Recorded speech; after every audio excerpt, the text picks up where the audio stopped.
Okay, very good. Well, again, thank you for joining the the webinar this afternoon. We've got several things to go over in our agenda today. I wanted to start out with a few of the resources that the Accelerated Analytics team has been assembling with regards to COVID that I think will be useful for everybody that's on the phone today. So I'll go through a few of those things.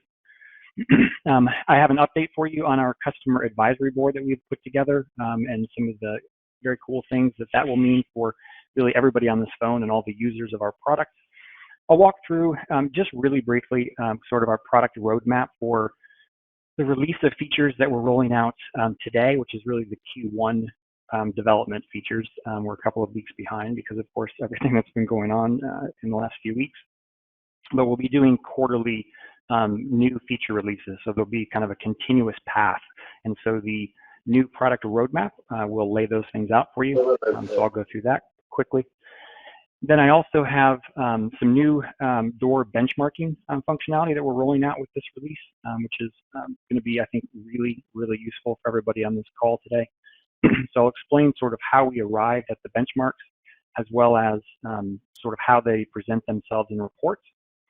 And then we've got 8 new reports that we're rolling out today. So I'll go ahead and walk you through, not all of those today, but several of them, just sort of a quick high-level overview, so that you can get a little bit of an understanding of what those look like. And while we're in the software today, in the portal, which we'll sign into here in a few minutes, I'll also give you a couple of quick tips in case we happen to have a few new users that might be on the phone today. I would encourage you to sort of sit back and relax. You don't need to write down everything that you're going to see and hear today, because as a follow-up to this webinar today, we'll be sending out a link that will have a video presentation in it, probably in the next 48 hours or so of this recording. We'll also have a release notes document, which we'll send out, which will have details on the new reports and the updates to existing reports, which I'm going to be going through today. So that'll all be emailed out to everybody, so you don't have to feel like you need to furiously try to write everything down that you see on the screen today. A few resources I mentioned that I wanted to just sort of make everybody aware of, because as we have all been going through this really unprecedented time in terms of just the national experience, I guess you will, but retail, as you know all too well, has been hit sort of very, very hard, probably in an outsized way compared to many other industries. And we've got widespread closures, obviously. And so our team has been kind of cataloging resources that are helpful. And we're doing that in both our blog. So you can go to our website. If you scroll to the bottom, you'll see links to the blog. And so you can click on our blog. And we're posting almost daily updates there with resources about opening of states and CDC resources, and just lots of things that I think are useful for everybody to sort of be aware of as we go through our day-to-day work. Another resource I would encourage you to take advantage of is we have a LinkedIn group. So Accelerated Analytics has its own private LinkedIn group, and so I would encourage you to join that, because we post resources in there as well. And it also is a great forum for having conversations. You can network in between peers, ask us questions that my team can answer, and we can interact in there. So again, encourage you to visit our website and take advantage of our blog resources, as well as our LinkedIn group. Despite all the sort of difficulties and challenges that we've all been facing over the last 6 weeks or so, it looks like there's now sort of a light at the end of the tunnel, if you will. We're starting to see states that are opening back up. And so my team, as I mentioned, resources, is tracking on a daily basis sort of the status of each state, right? And then that allows you to kind of understand, by using some of our reporting tools, which, as you guys are aware, you can slice for a specific state. So as you start to see a state like Pennsylvania start to come back online, or Ohio or Texas, whatever state that is, you can, inside of our reports, use those state drop downs to be able to then get to all of the doors that are associated with those states, right? So again, a resource that we're tracking and updating daily. This also is available, as I mentioned, in our blog, as well as on our website or in our LinkedIn site. Simon Properties, which is the largest mall operator in the United States, announced this morning that they're opening up 49 locations, which is tremendously great news. You see them listed there by state and by opening date. So again, really great news. There's a number of Dillards doors that are going to be part of these reopenings. There's obviously other retailers that are part of these reopenings as well. Macy's, Ulta, Sephora's that are around these different properties. So what I've had my team do is we have created basically a reference file that's going to help us associate a Dillard's door to each one of these locations, as well as other retail doors. So that'll be an additional resource that we'll be making available to you on both again, the blog and in the LinkedIn site. So I'd encourage you to just be visiting those resources very frequently, because as these stores begin to come back online, it's going to be a challenge, I believe, for all of us to really be watching inventory, watching sales patterns. If you have field organizations, to be planning, the times that they're going to be in stores. There's limited hours in a number of these locations, so there's just going to be a lot of pretty complex logistics as these locations begin to come back online. So I definitely encourage you to use our team and the research that we're doing to just kind of make some of that research a little bit easier for each of you.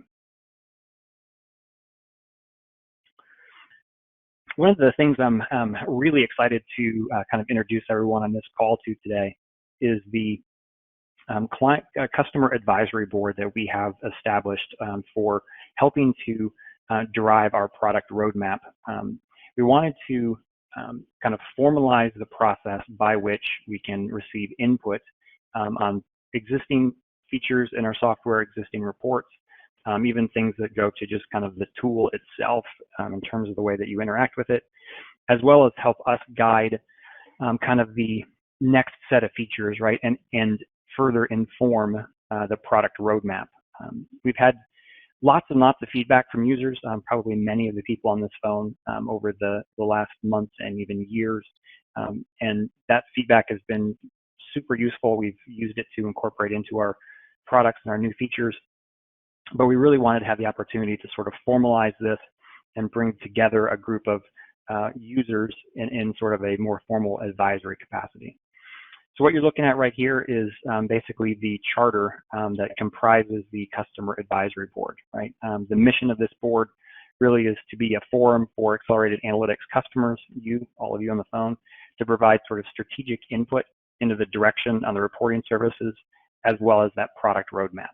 And so some of the objectives that help come out of that is to really help Accelerated and my team drive product decisions, how things should work, new features that we should add, help us to determine areas which need to be improved or changed, help us prioritize those features, right? Because obviously there's going to be probably a significant list of requests. And so this advisory group helps us to narrow down those requests and put them into kind of the greatest priority. The advisory board will meet quarterly. We've actually just concluded our last meeting last week, and we got some really great feedback on not only the product roadmap, which I'll show you here in a moment, but as well as really just down in the weeds, kind of this report, literally we need this on it, and on this other report we need this drop down. So we've got some really great feedback, and that will now be prioritized and then incorporated into our next quarter development cycle, which will begin here in probably about the next 10 days. So the advisory board members basically are invited to participate in the group for a 12-month period. And at the end of that 12 months, we can sort of evaluate together whether they want to continue on the advisory board or if it would make more sense for somebody else to take their spot. And then again, we kind of just collectively keep that board fresh. We're really excited about the participation that we have in the board. As I mentioned, we had our last meeting last week, and we've got just a fantastic group of board members who span sort of different roles at different size organizations and different types of product categories. Some of the users on here have been using Accelerated Analytics for years and years and years. And then some of the other folks are a little bit newer. Some have large teams, some have small teams. And so really excited about kind of the diversity that the board represents, and the feedback just in the meeting last week was tremendous. And I know that a number of the board members are on this call today. So just thank you very much to them and their participation. I know everybody has a very, very full calendar already, and the feedback that we received is just absolutely invaluable. And at the end of the day, it will provide, I believe, great value to everybody on this phone call. And I would encourage you, as we get into probably the fall of this year, we'll be sending out invitations for new folks to consider joining the board. So I would encourage you to kind of express your interest at that time as you start to see invitations to please join the board.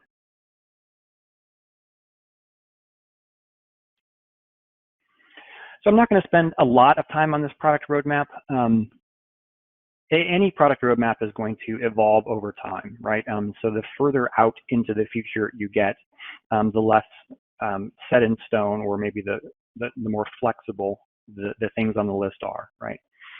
We've just completed the Q1 launch. So all of the things that you see in the first column there in the Q1 section, with all the new reports that are being updated and the 8 new reports that we rolled out, the establishment of the advisory board, all of that is now complete. We're now going to be moving into the second quarter development cycle. The advisory board meeting that we had last week gave us some additional features and functions and reports that we will add into the Q2 list. And it also gave us some prioritization changes. So the Q2 through Q4 is a little bit flexible, but I would definitely invite everybody on this call as we kind of move forward the next probably 4 to 5 weeks. We'll be sending out like an invitation to respond to a survey to give us additional feedback about some of the things that you see on the screen here. A couple of things I'll highlight that I'm excited about. We'll be rolling out a mall attributes database. We need to sort of work about how we present that into reports. But one of the common questions we get from customers is there a way for me to identify for a given like Dillard's door, what mall it's in, and who are the competitors that are inside that same building, and then who are competitors that are potentially in a close proximity, right? Is there a Kohl's store that's just across the street, or is there an Ulta store? And so my team has been doing a lot of work to bring together mall attributes, and that's something that we can roll out into reports soon. We've also been gathering a lot of attributes with regards to the individual Dillard's doors. So we've been cataloging whether they have a expanded bridal section or a home goods section, whether they're in a physical mall or if they're in a standalone store. And then, as I mentioned, sort of who are their direct competitors in their immediate neighborhood. And so those are really interesting attributes that we can begin to roll out to all of you so that you guys can use those as tools to really segment stores. And then that gives you sort of another lever to pull when you're trying to understand why store 1 has a difference in performance compared to store B, right? It's just another layer of information that you can add. We're also going to be spending some time putting together resources that are specific for kind of new vendors, right? So most of the folks on this call are probably not new vendors, but we attend a once a quarter new vendor launch at Dillard's headquarters, typically is where it's at. And there can be anywhere from 1 to several dozen new vendors there. And we know, and you probably remember back to when you began working with Dillards and maybe began using our reports, there's just a lot of information to assemble and try to work your way through, and which report should I use first and which one should I use for this application versus that application. So we're putting together some very specific sort of new vendor action pack reports that will guide them through some of the things that probably, honestly, most of the people on this call do kind of day in and day out because you've been doing it for years and years. But again, when you're a new vendor, it can be a little bit overwhelming. So I'm real excited to sort of roll into kind of all the new and improved things that we've got to roll out for you today. So the rollout of this new functionality is beginning while we're on this phone call. So it'll kind of roll through each one of the customers over the next few hours. So I would expect it'll be done probably by about 6 p.m. Eastern time. You will need to sign out and sign back in to the portal in order to see the new stuff. So if you happen to be signed in after this call and you don't yet see your new folder, and you're kind of waiting and waiting, it's not going to just appear while you're in your current session. You would need to sign out and sign back in. And again, this is being rolled out on sort of a rolling basis right now. Literally, it's starting as we're on the phone. So you may all get it kind of at different times over the next few hours. What you will see when your folder has been activated is that you will see a new folder. It'll be called Dillards Q2 2020 Reports. That folder is going to have updated versions of a few of the reports that were existing, which I'll talk more about in a minute. And it's also going to have 8 new reports that we've developed that we're going to walk through here today. All of your current reports are in the Dillards Reports folder, which is the folder they have been in, right? So they're not moving, they're going to remain there. And the reason why we're doing that is because if you have a subscription or you have a saved report, it's going to be off of one of the versions of the reports that's in that Dillards Reports folder, right? Your current folder. You're going to need to recreate your saved reports using the new version inside of the new Dillards Q2 2020 Reports folder. We are going to remove the Dillards Reports, the current folder, the one on the bottom. We'll be removing that on May 29th. So again, if you have saved reports or subscriptions between now and May 28th, really, go in and recreate that subscription using one of the new reports that you see in this new folder. If you have any questions on that as we go into the actual portal itself, I'm going to show you where you can use the service desk functionality if you're not already familiar with it. So one of the things that we're rolling out today that I'm particularly excited about, because we got really strong positive feedback from the advisory group and some of the other folks that we had kind of beta testing this.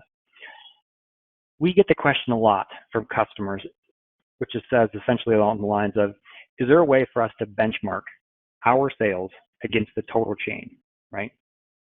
Everybody likes to benchmark and sort of see where they're at in comparison to their peers. And so up until this point, it's a question that we got a lot, but weren't really able to answer. If you think about sort of the universe of the Accelerate Analytics customers who are on this phone and sort of the aggregation of all of your sales across everybody, we process about $1.7 billion in Dillards retail sales per year. And it's growing substantially each year as we bring on board new vendors. So it's a substantial amount of Dillards sales. And what we've been able to do is we've been able to basically take that aggregate volume and we've been able to say, okay, we know what the total store sells across all the categories that are customers of ours. And so we can use that as a very, very reliable and also very interesting benchmark, right? And so what you see on the screen is quite literally a tree map of every single Dillards store with its aggregate sales volume, right? And so wouldn't it be interesting if you're able to tell who the large gray box, right? The larger the box, the higher volume of sales. Wouldn't it be interesting if you could tell what box this is and what box this is, and even some of the small boxes, because these are benchmarks, right? Maybe this small green box over here, that's a small store in aggregate terms for Dillards, maybe it's a home run store for you because it's in a key market or the demographics for that market are particularly strong for your product. And so that was really the concept, was how can we provide sort of aggregate benchmarking information to our users at large? Okay. So what I'm excited to kind of roll out is that we have created a door volume, basically grade, right? So they are assigned A, B, C, D, and E, and they have been incorporated into your reports. So the door volumes were basically assigned using a quintile analysis approach, right? Pretty common in the retail industry. So essentially each grade will represent approximately 20% of total sales. But because of the quintile assignment, the number of stores in each grade is going to vary, right? Because like the 22 stores that are assigned A volume, because they're very large, high volume stores, it only takes 22 stores in that group to make up 20% of sales. But as you start to go down into smaller stores, the C grade stores, as an example, there's 45 of those stores, so almost double, well, a little bit more than double the A category, but it still represents 20% of sales. So now you're going to have the ability to essentially use this aggregate index and compare it to your sales. And we've built several reports where you'll be able to do that pretty readily. We've also taken this new door volume dropdown and we have added it into each of the existing reports. So there's not updates to this list, the door sales by date, and so on. These existing reports, the change that we've made to them is we've added this door volume dropdown for slicing. Nothing else about those reports has changed. One other final note, or two other final notes, is that we have assigned the .com door to basically NA. So in your dropdown, you'll see A, B, C, D, E, and then you'll see NA. We did not include the .com door in there because it wouldn't really make sense to rank it along with the brick and mortar doors. Also, the grading is done based on a rolling 52 weeks of dollar sales across, again, all of our customers at Dillards. And so we will be updating this twice a year in sort of the spring and the fall each year, right? So we don't want it to be real volatile. We want it to be fairly stable, and so we'll update it twice a year. Okay.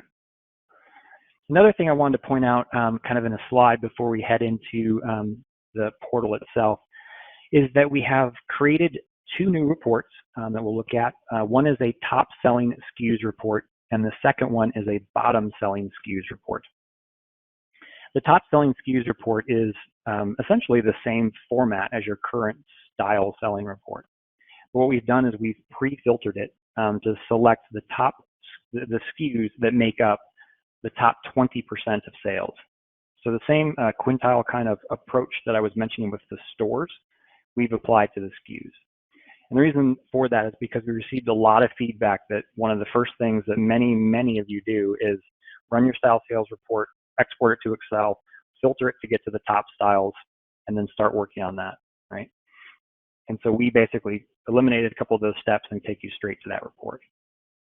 We also heard that a lot of you go to kind of the bottom selling SKUs as well, right? And so there's also a bottom selling SKUs. I wanted to point out for the bottom selling SKUs, it's not truly, what we chose to do is it's not truly the bottom 20%, because what you find in the bottom 20%, and I'm sure you find this as well, is that it basically is comprised of a lot of one-off items, promo items, discontinued items, right? Things that are basically noise in most cases. Where you typically find the value is in sort of the next quintile up from the bottom, because those are typically going to be the 20% of sales that are basically active SKUs. They're just not performing well. Now, they may also be SKUs that are new. So if you have products that you're introducing, on a seasonal basis or even more frequently, what appears in your bottom might be new selling SKUs. So do keep that in mind.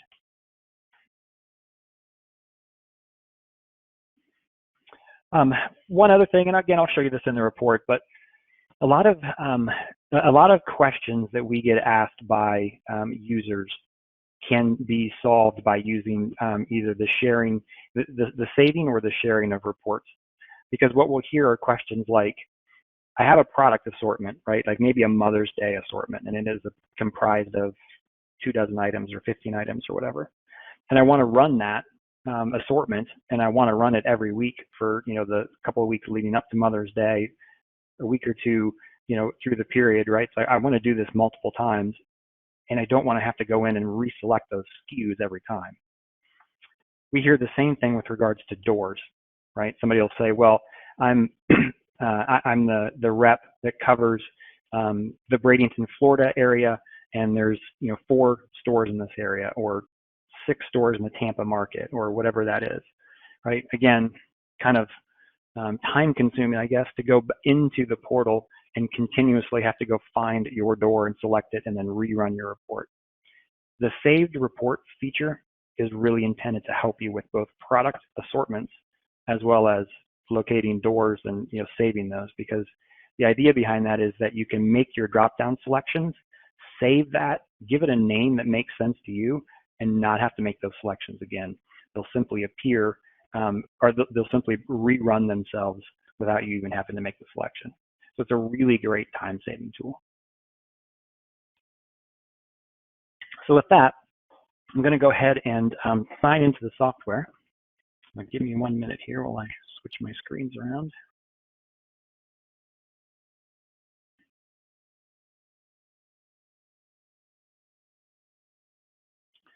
Okay, so this should look familiar to everybody on the phone.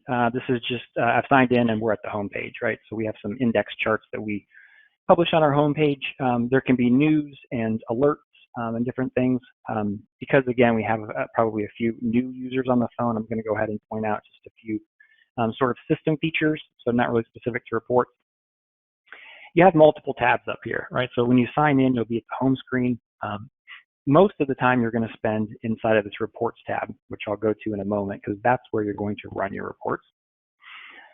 There may be alerts. So when you sign into the software, you may be presented with a pop-up alert. If you read that alert and accept it, it'll go away. But you'll see a little icon on top of this little alert bell here if there's an active alert. And if there is an active alert, it'll also be summarized here. So an alert might be something like, Dillard's data was late yesterday, and we're waiting for it to process. You would be presented with a pop-up chart that would, or pop-up sign-on message that would tell you that. They kind of stay in here until we dismiss them, because if you signed in today and you saw an alert that said data for yesterday was late, you dismissed it, and then tomorrow you sign back in. If you don't get presented with a pop-up, you might be wondering, well, okay, they didn't say it was resolved. Is it fixed, right? So that kind of status information would be communicated over here.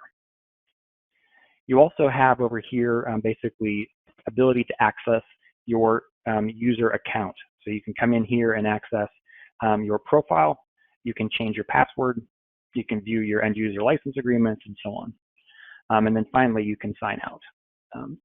It is important to note that the software will allow you to have one active session at a time. So if you've signed in, like I'm signed in here right now, and you maybe do some work and leave that browser active, come back in an hour and go to sign in, maybe in a different browser, it's going to tell you you're signing in, we're going to close your other session. So you can only have one session open at a time. So just kind of be aware of that as well. Most of the time you're going to spend in the reports, which we'll go to here in a second. Just want to point out the service desk feature, because it's been probably about a year now since we rolled it out. But this is where you can interact with my team if you have questions. So if you have questions, please go to the service desk. You can come in and you can click on New Service Request.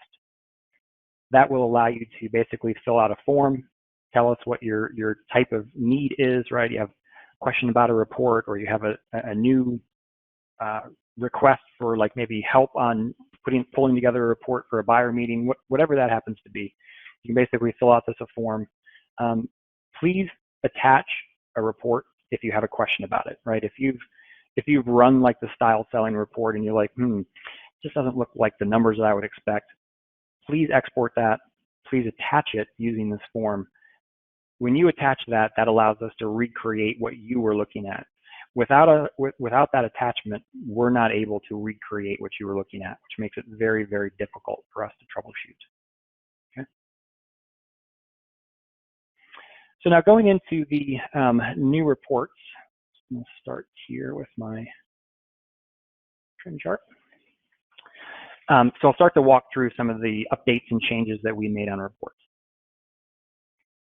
The first thing I want to point out is that one of your current existing reports is a trend chart report. On this trend chart report, you were able to run basically 14 periods, right? Those could be either days or they could be weeks, but you were limited to 14 periods. We did that because we wanted the report to kind of run quickly, and we had heard primarily from folks feedback that they didn't really need to run longer periods than that. However, we subsequently heard, no, I actually do kind of need to run things longer. So we basically opened this up. So now instead of being able to run 14 periods, you can run much longer periods of time inside of these reports, up to 52 weeks, I believe.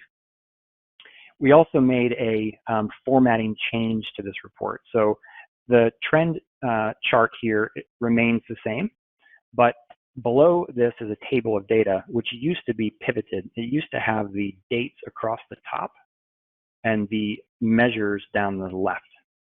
The problem with that was it could make for a wide report if you ran a large period of time. And so we basically pivoted this so that it would be a tall table as opposed to a wide table. So it just works better.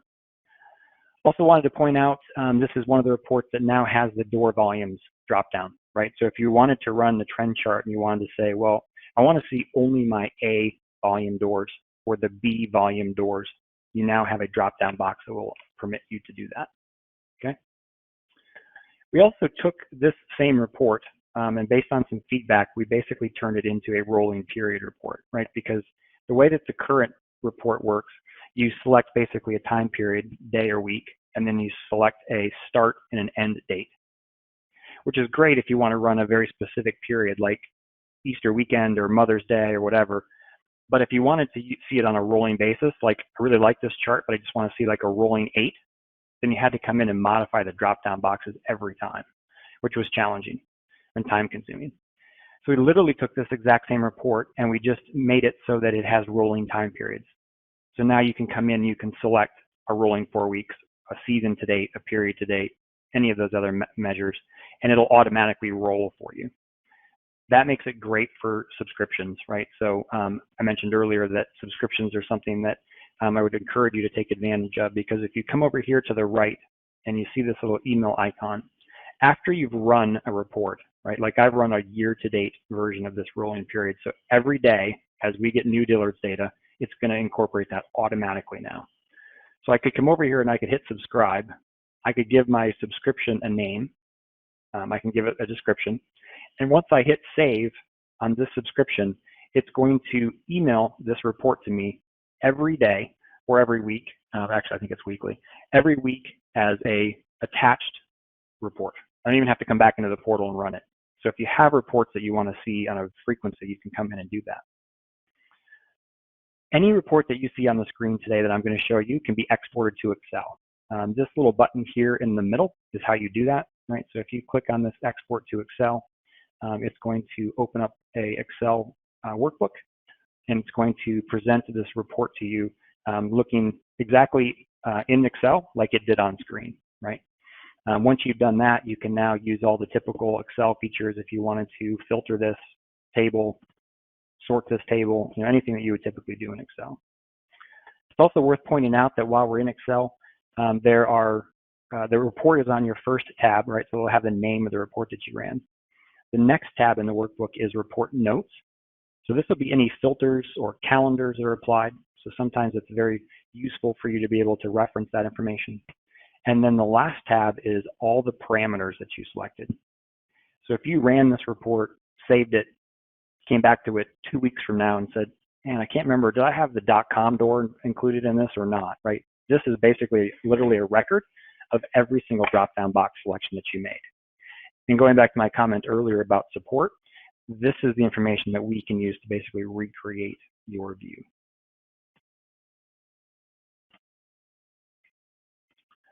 All right.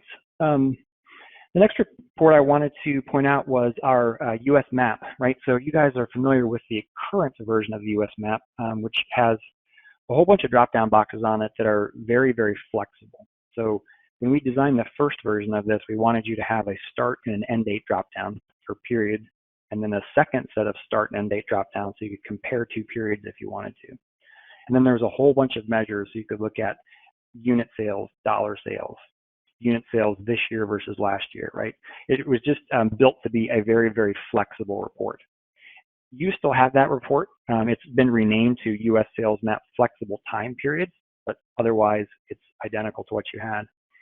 But we also wanted to make a rolling period version because, as I mentioned with the trend chart, some of our customers were saying, I really just want to see a year-to-date version of this, where I want to see a rolling 26 weeks or 8 weeks, but I don't want to have to come in and select those drop-down boxes every time. So this allows you to come in and choose a rolling period of time and choose basically a measure, right? So if you wanted to see, this is rolling $4 sold per week per door versus last year. So by selecting that one attribute inside of that dropdown, you're going to have a time period selection as well as the measure selected, and it'll roll every week. So you can save that and not have to recreate that every time. So just a big time saver. Next report is our top selling SKUs report. So I talked about this in the PowerPoint section of the presentation. This report is set up in terms of structure the same as the style selling report, but it has that filter that we discussed applied to it. So it will select your top 20% of SKUs based on the top 20% of sales automatically without you having to do anything. And then you can filter it for different periods, right? So if you want top sellers last week, you can do that. If you want top sellers year to date, right? So there's some different views.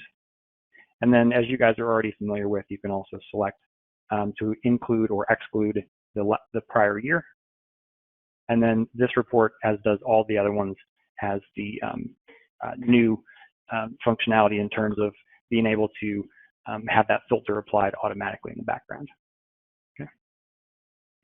We also created a bottom selling SKUs, so it's literally a duplicate in terms of the format of the report, but it just selects that quintile from the bottom. And again, not the very bottom quintile, but the next quintile up, where we felt like you'd have less noise. We developed a report called the Department Dashboard Report. This report is brand new, right? So you haven't seen this report at all. And this report is actually feedback from the the Customer Advisory Board. It's a format that one of the members of the board was using. We looked at it and thought this is a very succinct, very clean, easy to communicate report. And so we basically used her direct feedback in order to come in and build out this report.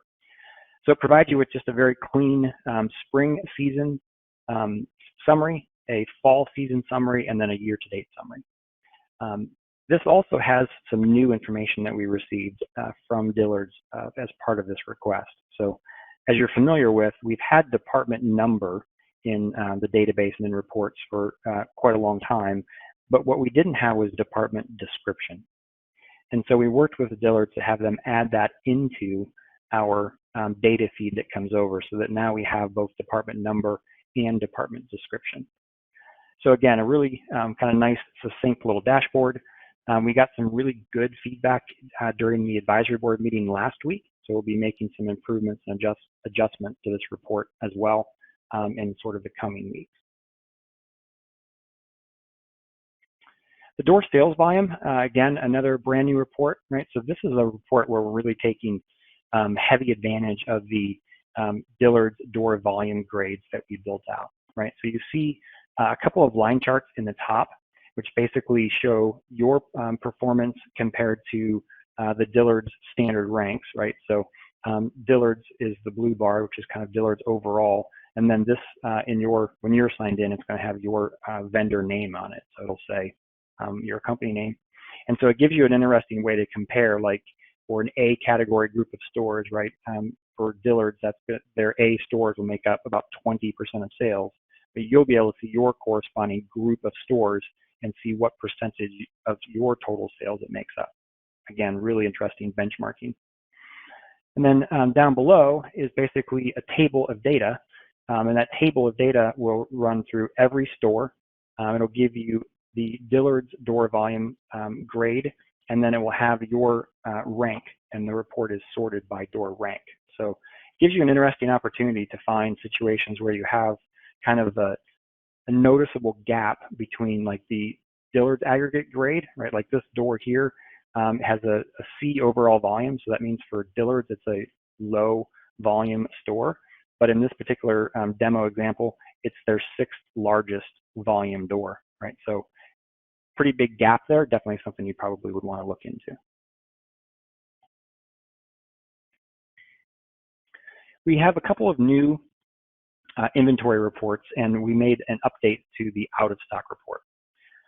So you have an out-of-stock report currently, but in your current out-of-stock report, you had to make like a weeks of supply selection to kind of get to the out-of-stock, which we felt was kind of, I guess, a waste of time, if you will, because really it needs to be, if it's an out-of-stock report, it should be pegged on out-of-stock, right? So inventory on hand should be 0. So we put that filter in the background so it saves you one step. You don't even have to make that selection anymore. We also made some formatting improvements to the report. So you still have your door number, your style, your color, size, description, UPC, right? So it's still one door, one UPC. So it looks at every possible inventory selling position that you have. But we felt like you needed some additional context in terms of selling periods. So what we did is we basically provide you with the current week in progress, right? So this is literally sales as of yesterday. And then you have 4 weeks of complete sales. This lets you see trend, so that if you have some product that ran through a bunch of products, right, in like a 4-week period because maybe of a promo or a markdown or whatever reason, you can sort of just eyeball that trend very easily there. And then you have, of course, your inventory information. Because of the filtering, the on-hand should always be 0 because it's out of stock by definition. And then we included the on-order because hopefully, if you're out of stock, the Dillards replenishment system has already picked up on that and there's already an order placed. So when you're using this report, you sort of want to be looking for that double bad situation, if you will, where you have not only out of stock, but you also have no order placed, right?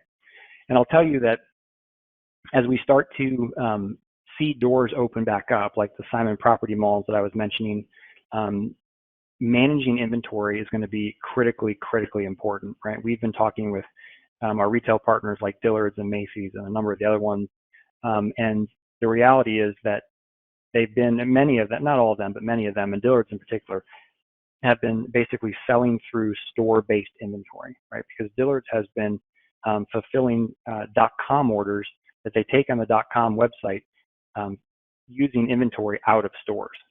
And so what's happening is they're actually drawing down inventory in stores. And so as those stores begin to open back up, they haven't necessarily placed a bunch of new orders, as you guys know all too well. And so watching the inventory in those stores to avoid out of stocks is going to be critically important. So definitely take advantage of the out of stock report. But probably more importantly, honestly, in the environment that we're getting ready to enter into is going to be the new low inventory report. So this report has the same formatting as the out of stock report that we just looked at, but we've just pre-filtered the report so that it will only show you doors and UPCs where your current weeks of supply is between 0 and less than 3, right? So you're not currently out of stock. It's greater than, the weeks of supply is greater than 0. It could be 0.1, but it's not 0, but it's less than 3.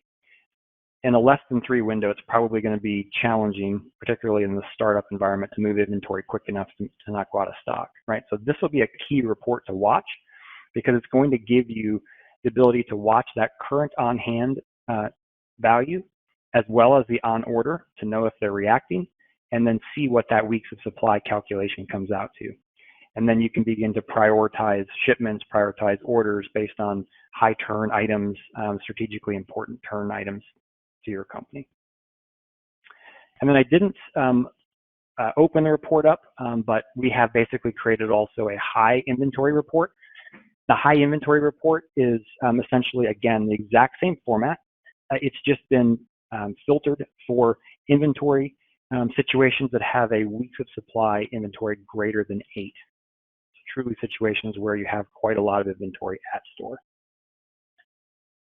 Probably not going to be something that we're going to have to worry a lot about in the current environment, again, based on kind of the dynamics that I was describing, but certainly something that in the future will be useful. So that's a run through fairly rapidly of the 8 new reports that we've put out into the directory, as well as the update that we've made, which is this door volume dropdown that's been added to the other existing reports. As I mentioned, got a lot of really positive feedback from the advisory group last week. We rolled these reports out to them, so they've had about a week to preview them. Look forward to all of your feedback in the coming weeks as we start to probably push out some surveys to get some of your feedback. I really appreciate everybody joining this event today. I know that the last number of weeks have been extremely challenging for everybody in our industry. We've kind of all stuck together and kept our heads down and looking forward to the stores beginning to reopen so we can get back out and be in store, talking to our merchants and meeting with our customers. So again, thank you for joining the seminar. Thank you for your time, and we'll be pushing out in probably the next day or so some of the content from this presentation, the slides, and the release notes. So again, thank you everybody for joining, and have a great rest of your day.